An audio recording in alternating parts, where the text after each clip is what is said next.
ఉండని, మేయర్ ఉండని, ZP chairman ఉండని, 12-13 కార్పొరేషన్లకు స్టేట్ వైడ్ కార్పొరేషన్లకు చైర్మన్లు ఉండని, కార్పొరేషన్ డైరెక్టర్లు ఉండని, 4 ఎమ్మెల్యేలు ఉండని, 4 ఎమ్మెల్సీలు ఉండని, మీరు ఈ రకమైన రాజకీయంగా బలోపేతం చేసే విధంగా ఏ రోజైనా 14 సంవత్సరాల్లో చేశారా అని నేను మీకు సూటిగా అడుగుతున్నా.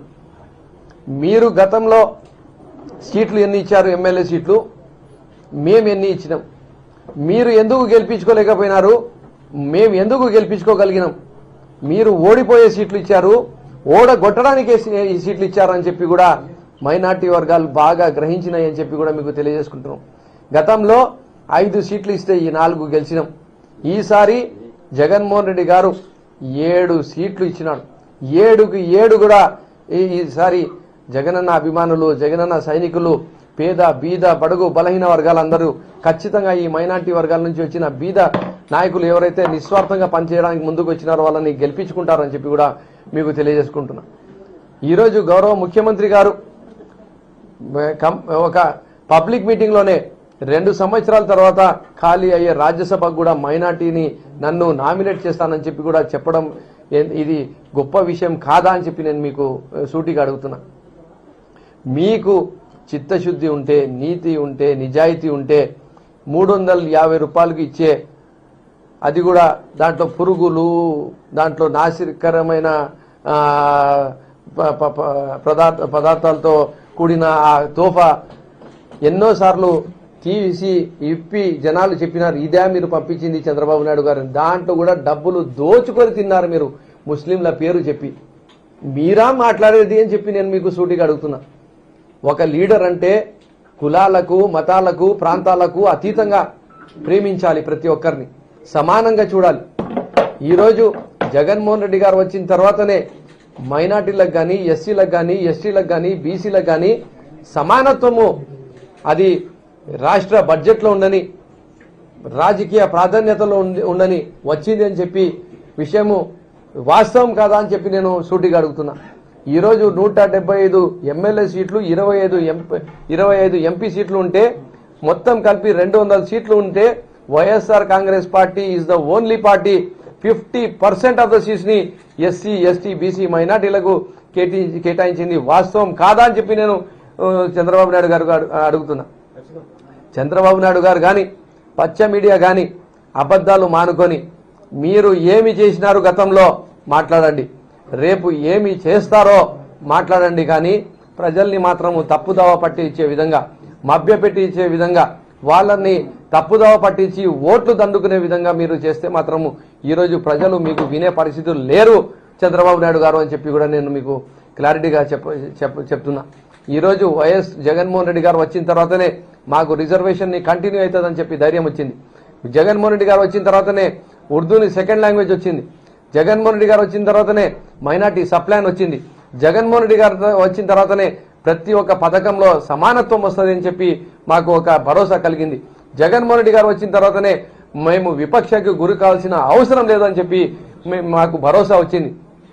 ఎక్కడైనా ఎలాంటి ప్రభుత్వ జోక్యం లేకుండా ఏదైనా ఇన్సిడెంట్ జరిగితే కూడా అది ఎంత పెద్ద ఆఫీసర్లు ఉండని వాళ్ళపైన చర్యలు తీసుకుంది కూడా జగన్మోహన్ రెడ్డి గారి ప్రభుత్వం అని చెప్పి ఈరోజు మేము గట్టిగా బలంగా చెప్పగలుగుతున్నాం. కానీ అదే మీ హయాంలో మా నంద్యాల పిల్లలు మీరు ఇచ్చిన హామీల్ని మీరు మాకు ఎందుకు ఇవ్వడం లేదు, అవి మీరు అమలు చేయండి అని చెప్పి నారా హమారాలో ప్లే కార్డులు పట్టుకుంటే స్టేషన్లు తిప్పి జీపుల్లో తిప్పి వాళ్లకు కొట్టి వాళ్ళపైన దేశ ద్రోహం కేసు పెట్టింది చంద్రబాబు లాంటి మైనార్టీ ద్రోహి కాదా అని చెప్పి నేను ఈరోజు సూటిగా అడుగుతున్నా. మీరా మా గురించి చెప్పేది, మీరా మా వైఎస్ఆర్ కాంగ్రెస్ పార్టీ చిత్తశుద్ధి గురించి ప్రశ్నించేది అని చెప్పి ఈరోజు నేను సూటిగా అడుగుతున్నా. ఈరోజు ప్రజలు గమనిస్తున్నారు ఎవరు పనిచేస్తున్నారు అనేది. 2 రకాలుగా ఇన్వెస్ట్మెంట్స్ ఉంటాయి. ఒకటి హ్యూమన్ రిసోర్సెస్ డెవలప్మెంట్ ఇన్వెస్ట్మెంట్, ఒకటి ఇన్ఫ్రాస్ట్రక్చర్ డెవలప్మెంట్ ఇన్వెస్ట్మెంట్. ఈరోజు హ్యూమన్ రిసోర్సెస్ డెవలప్మెంట్ గురించి పూర్తిగా మర్చిపోయి ఆ రోజు ఒక ఐటీ టవర్ చూపించి 1000 ఎకరాల్లో హైదరాబాద్ లో రియల్ ఎస్టేట్ చేసుకున్నారు.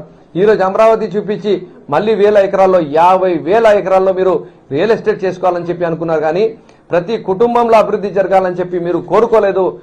మీరు హ్యూమన్ రిసోర్సెస్ డెవలప్మెంట్ పైన మీరు ఇన్వెస్ట్మెంట్ చేయలేదు. ఈరోజు మా ప్రభుత్వం వచ్చేంత వరకు ఆంధ్రప్రదేశ్ రాష్ట్రం విద్యారంగంలో ఉండని, వైద్య రంగంలో ఉండని, రైతుల పరంగా ఉండని, మున్సిపల్ కార్పొరేషన్ పరంగా ఉండని, పాలన పరంగా ఉండని, ప్రతి అంశంలో కూడా ఎక్కడ ఉండింది, ఏ ర్యాంకులో ఉండింది. ఈ 5 సంవత్సరాల్లో జగన్మోహన్ రెడ్డి గారు వచ్చిన తర్వాత ఓవరాల్ ఇన్ఫ్రాస్ట్రక్చర్ డెవలప్మెంట్ ఉండని, హ్యూమన్ రిసోర్సెస్ డెవలప్మెంట్ ఉండని, పరిపాలన ఉండని, ఎస్సీజెడ్లు తేవడం ఉండని, ఫార్మా హబ్ తెచ్చుకోవడం ఉండని, ఫిషింగ్ హార్బర్స్ కట్టడం ఉండని, పోర్ట్లు కట్టడం ఉండని, కొత్త ఇండస్ట్రీస్ ని తేవడం ఉండని, కొత్త జాబ్ క్రియేషన్ చేయడంలో కానీ, అలాగే గవర్నమెంట్ జాబ్స్ దాదాపు 5 లక్షల మందికి జాబ్లు ఇవ్వడంలో కానీ, హెల్త్ కేర్ లో అయితే దాదాపు 50,000 జాబ్లు రిక్రూట్ చేసిన ఘనత జగన్మోహన్ రెడ్డి గారిది కాదా అని చెప్పి నేను సూటిగా ఈరోజు అడుగుతున్నా. ఓవరాల్ డెవలప్మెంట్ చేసినారు కాబట్టే జగన్మోహన్ రెడ్డి గారు ప్రతి అడుగులో ప్రతి ఒక్క మనిషికి మేలు చేస్తున్నారు కాబట్టే ఈరోజు బస్ యాత్రలో కిటకిటలాడుతున్నాయి. ఎక్కడ పోయినా వేలాది మంది, లక్షలాది మంది ఈరోజు జగన్మోహన్ రెడ్డి గారు వస్తున్నారు. ఒకడు జగన్మోహన్ రెడ్డి గారు. మీరు 3 పార్టీలు బీజేపీ, జనసేన, తెలుగుదేశం ముగ్గురు కలిసి మీరు మీటింగ్లు చేస్తున్నారు. మీ మీటింగ్లకు, మా మీటింగ్లకు, మా దగ్గర వస్తున్న జనాలకు, మీ దగ్గర వస్తున్న జనాలకు పోలిక చూసుకోండి. నేను ఛాలెంజ్ చేసి చెప్తున్నా, మీరు నెక్స్ట్ అధికారంలో రావడం లేదు. జగన్మోహన్ రెడ్డి గారిని ప్రజలు నమ్ముతున్నారు. జగన్మోహన్ రెడ్డి గారి వల్లనే ప్రతి ఒక్క కుటుంబం బాగుపడుతుంది. జగన్మోహన్ రెడ్డి గారి వల్లనే ఈ ఆంధ్రప్రదేశ్ రాష్ట్రం బాగుపడుతుంది అని చెప్పి నమ్ముతున్నారు. కాబట్టి రాబోయే రోజుల్లో ఖచ్చితంగా జగన్మోహన్ రెడ్డి గారు రాబోతున్నారు. ముస్లిం మైనార్టీ వర్గాలే కాకుండా ప్రతి ఒక్క పేద బీద వర్గాలు, ఎస్సీ, ఎస్టీ, బీసీ మైనార్టీలు, అగ్రకులాల్లో ఉండే బీద వాళ్ళు, ప్రతి ఒక్కరికి కూడా ఈరోజు సమానత్వంతో కూడిన ప్రభుత్వం మనం అందించగలిగినాం. కాబట్టి ఖచ్చితంగా జగనన్నను వాళ్ళు గుండెల్లో పెట్టుకొని మరొక్కసారి సీఎం చేసుకుంటారని చెప్పి మీ ద్వారా తెలియజేసుకుంటున్నా.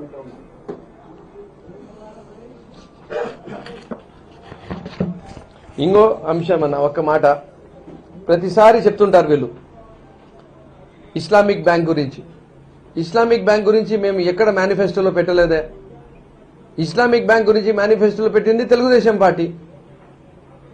2014ది మీ మేనిఫెస్టో చూడండి. మీరు ఇస్లామిక్ బ్యాంక్ పెట్టింది తెలుగుదేశం పార్టీ. కానీ ఈ రోజు వరకు ఇస్లామిక్ బ్యాంక్ ఎందుకు మీరు ఇంప్లిమెంట్ చేయలేదు? మేము ఇస్లామిక్ బ్యాంక్ది మేము మేనిఫెస్టోలో పెట్టలేదు. అయినా మీరు ఎక్కడ ఇస్లామిక్ బ్యాంక్ అని చెప్పి మీరు చెప్తారు. ఎంత అబద్ధం అండి ఇది.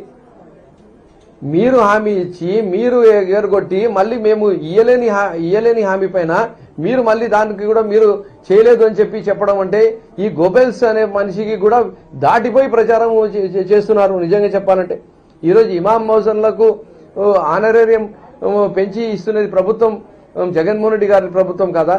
మసీదులని పెంచి వాళ్ళని ఆదుకుంటుంది ఈరోజు జగన్మోహన్ రెడ్డి గారి ప్రభుత్వం కాదా? ఈరోజు హజ్కి వెళ్తున్న హాజీలకు వాళ్లకు ఛార్జెస్ పెరిగినాయి కాబట్టి ఇబ్బందులు పడుతుంటే ప్రతి ఒక్కరికి 80,000 రూపాయల ప్రకారంగా ఇచ్చి వాళ్లకు ఆదుకోయింది జగన్మోహన్ రెడ్డి గారు కాదా? మీరు ఏం చేశారండి చంద్రబాబు నాయుడు గారు? మీరు ఏం చేశారు? మీరు అబద్ధాలు తప్ప ఏది మాట్లాడటం లేదు. సూటిగా మీ తరపు నుంచి మీరు వస్తారా, నారా లోకేష్ గారు వస్తారా, మీ పార్టీ నుంచి ఎవరు వస్తారా?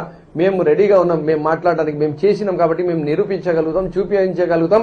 వైఎస్ఆర్ కాంగ్రెస్ పార్టీ తరపు నుంచి ఒక మైనార్టీ కార్యకర్త కూడా ధైర్యంగా, గర్వంగా ఈరోజు చెప్పగలుగుతాడు జగన్మోహన్ రెడ్డి గారు మాకు ఈ మేలు చేశారని చెప్పి.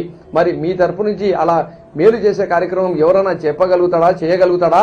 అబద్ధాలు కాకుండా ఎవరికన్నా న్యూట్రల్ ఉండే ఫ్యాక్ట్స్ గురించి మాట్లాడేటోళ్ళని పెట్టి మీరు చెప్పండి. మేము మొత్తం అధికారికంగా ఉన్న డాక్యుమెంట్స్ తీసుకొని వస్తాము. ఎన్ని వేల కోట్ల రూపాయలు మేము ఈరోజు ఖర్చు పెట్టినాము, ఎలా ఖర్చు పెట్టినాము, ఎవరిపైన ఖర్చు పెట్టినాం, దీనివల్ల ఎలా మేలు జరుగుతుంది అని చెప్పి మీరు చెప్పగలుగుతారా చంద్రబాబు నాయుడు గారు? ఎందుకండి ఇంత అబద్ధాలు? ఈ వయసులో క్యారెక్టర్ని మీరు కాపాడుకోవాలి.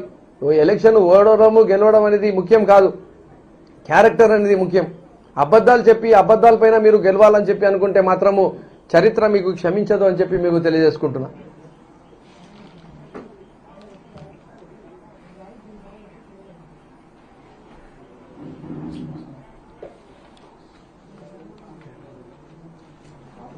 ఇంకేమైనా క్వశ్చన్స్ ఉన్నాయన్నా?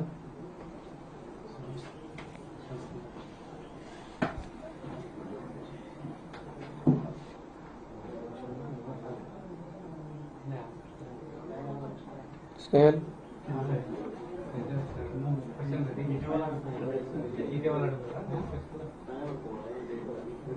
ఓకేనా?